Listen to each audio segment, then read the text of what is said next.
A complete quackery.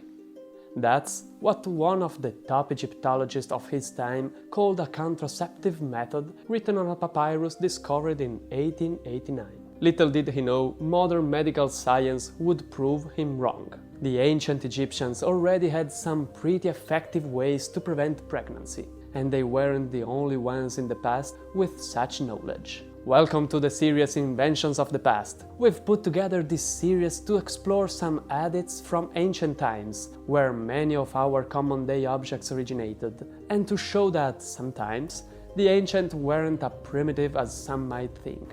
Before we get started, I want to make it clear that this video is for entertainment purpose only, so please, don't take it as advice to use the method described. Always rely on a doctor and modern science for that. With that said, let's dive in.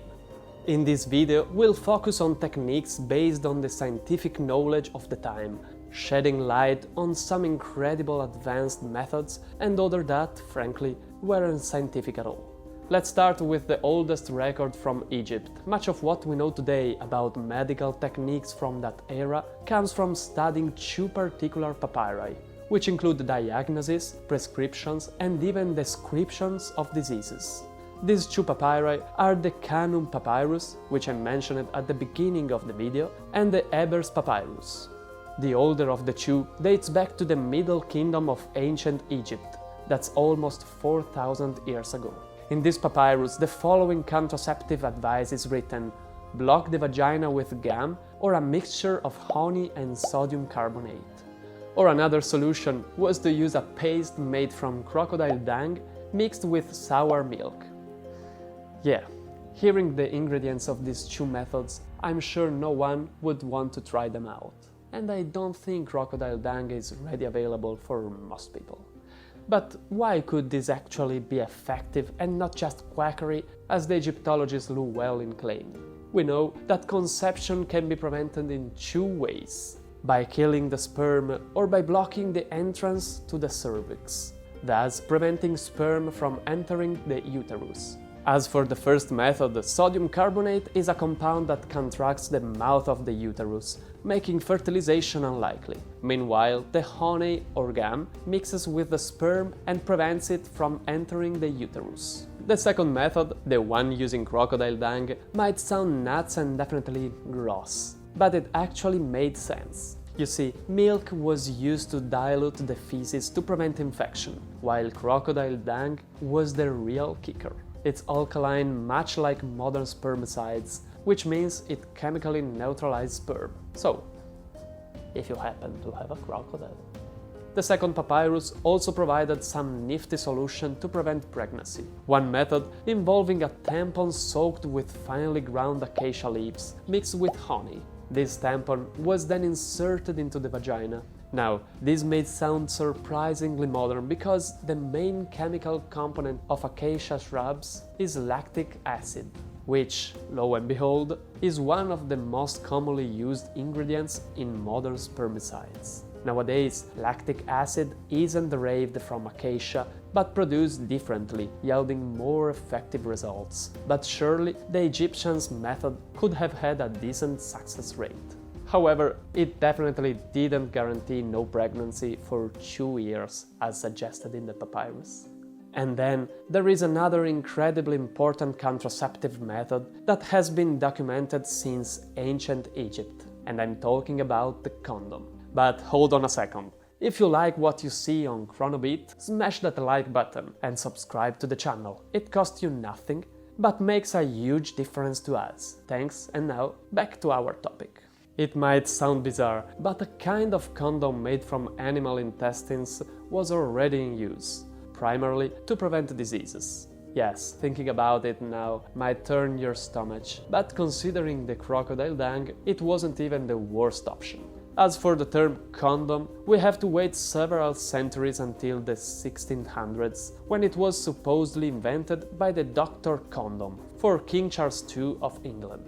The townsfolk of Condom in French also claim the name originated from them, since their butcheries provided the sheep guts needed to make the first version of the condom. Well, mysteries of the name's origin aside, it was until 1855 that rubber condoms were introduced, and latex one only appeared in 1929. From the information that has come into our hands, it's clear that the Egyptians were a complex and sophisticated society with a vast range of medical and pharmacological knowledge. While we know they had devised some reasonably effective birth control systems, it's not clear how these practices were viewed by society or exactly who was using them. However, many historians agree that these methods were primarily used by wealthier classes. Now, let's talk about another civilization that has left its mark on much of the modern world and about which we have ample records: the Greco-Roman world. Unlike the Egyptian records, which ultimately boil down to just 2 papyri, for the Greeks and Romans we have multiple writings and thus various methods employed. For instance, as reported by the great Greek philosopher Aristotle, women who didn't want to get pregnant would sprinkle cedar oil, lead ointment or incense mixed with olive oil on the part of their belly that would come in contact with the semen. Unfortunately, one of Aristotle's accounts mentions the use of lead, which was widely used in Greeks and Romans for various purposes, but it's also highly toxic. If ingested, inhaled, or absorbed through the skin, lead can distribute to various organs and tissues, including the brain, kidneys, liver, and bones. It can cause anemia or damage the nervous system, leading to cognitive issues, behavioral disorders, and hearing loss. On the other hand, olive oil absolutely makes sense since it reduces sperm mobility. In fact, this method was later revived by Mary Stopes, a modern pioneer of contraceptions who in 1921 founded the Mother's Clinic for Birth Control in London. Mary conducted studies on the effectiveness of a sponge soaked in olive oil and applied inside the vagina, and in 1938 she published a series of controlled tests which, according to her publications, all had a failure rate of 0. So clearly, the method used by the Greeks and Romans could indeed have been quite effective. But now, hold on a second though, I want to make a side note for the younger viewers out there. I know what you are thinking, but no, even though olive oil is cheaper, leave it in the pantry. Some Roman authors, including Pliny the Elder and Soranus of Ephesus, mention silphium, a plant that women were supposed to take orally as an extract once a month. Besides its use as a contraceptive, silphium was also employed as an aphrodisiac, a remedy for various ailments, and as a seasoning.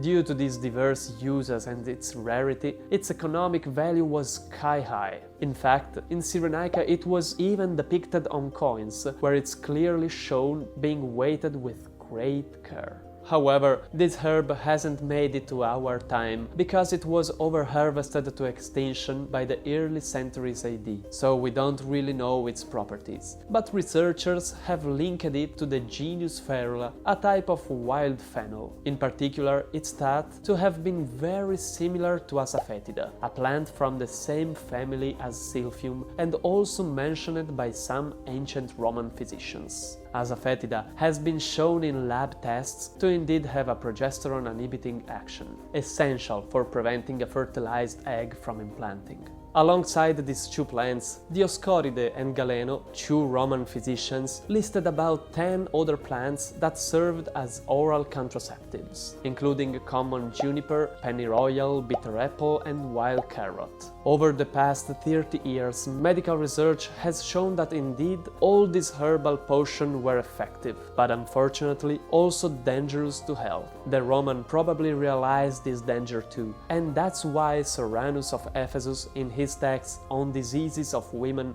drew on Aristotelian and Egyptian traditions, promoting in particular the use of vaginal tampons made of wool soaked in various substances. Even though the work of the physician from Ephesus represents the pinnacle of Roman thought on contraception, there were also many false claims circulated by fraudsters and charlatans. Some even managed to deceive the great encyclopedist Pliny, who recommended the use of an amulet. I know what you skeptics are thinking. But this wasn't just any amulet. It was made with the insides of hairy spiders wrapped in deer skin. Still, unfortunately, I'd say it's pretty unreliable. We have seen that one of the recurring ingredients among the Greeks and Romans, unfortunately, was lead, a substance they never had the chance to discover how toxic it was. But they weren't the only culture to use highly harmful substances. Consider that in ancient China, women would drink a small glass of mercury diluted with water to avoid unwanted pregnancies. We all know, however, how highly damaging this substance is to the human body. So perhaps it might have had some contraceptive effects, but it surely caused great harm to those who used it. A different approach to contraception was taken by the Jews. Between the 3rd and 5th centuries BC, some rabbis recommended using a sponge inserted into the vagina to absorb sperm. This method has recently been discovered to be quite useful when used in conjunction with a spermicide. Now, let's fast forward to the Middle Ages. What methods were used back then? Many might imagine some bizarre witchcraft practice with no scientific basis. And indeed, to not disappoint anyone, I'll start with a practice that was definitely very effective: tying weasel testicles soaked in alcohol to a woman's thigh during sexual intercourse. Thanks to major studies in modern medicine, we now know that this practice is only really useful for a good laugh. But back then, it might have seemed sensible to some. It's not entirely clear why this specific theory came about, but in popular culture, the weasel was associated with traits like fertility and sexuality, and weasel testicles were often used in magical practices or rituals to influence events. So, in an era where magical and ritualistic beliefs were widespread, these two factors might have led people to believe that using weasel testicles as a talisman could work as a contraceptive method. I don't want you to think that everything done in the Middle Age was just crazy talk. In fact, there were some more effective methods used, like the use of metal rings, which were actually the precursors to today's IUDs. These rings were usually made of silver or copper due to their antibacterial or antifungal properties and were inserted at the cervix to prevent the egg from implanting. Modern IUDs also use copper because it creates a toxic environment for sperm, interfering with their mobility and ability to fertilize an egg. So this method likely had a decent success rate when applied correctly. Lastly, another noteworthy medieval method is vaginal dashing. This practice has been used in every era of history, but became especially popular during the Middle Ages and involved dashing with acid substances. This approach was even revived in the late 19th century when, unfortunately, mercury was used, leading to devastating health effects for the women who used it. Obviously, every ancient culture across different historical periods had its own contraceptive methods, and it would take more than an hour-long video to describe them all. But ultimately, they're pretty much variations on the themes we've discussed, which are essentially the ancient forebears of modern contraceptives. If you know of any other bizarre methods worth mentioning, drop them in the comments below. Before we wrap up, don't forget to hit the like button if you enjoyed the video and subscribe to the channel if you haven't already. And if you want to support us, share the video. And remember, leave the weasels alone. That method doesn't work.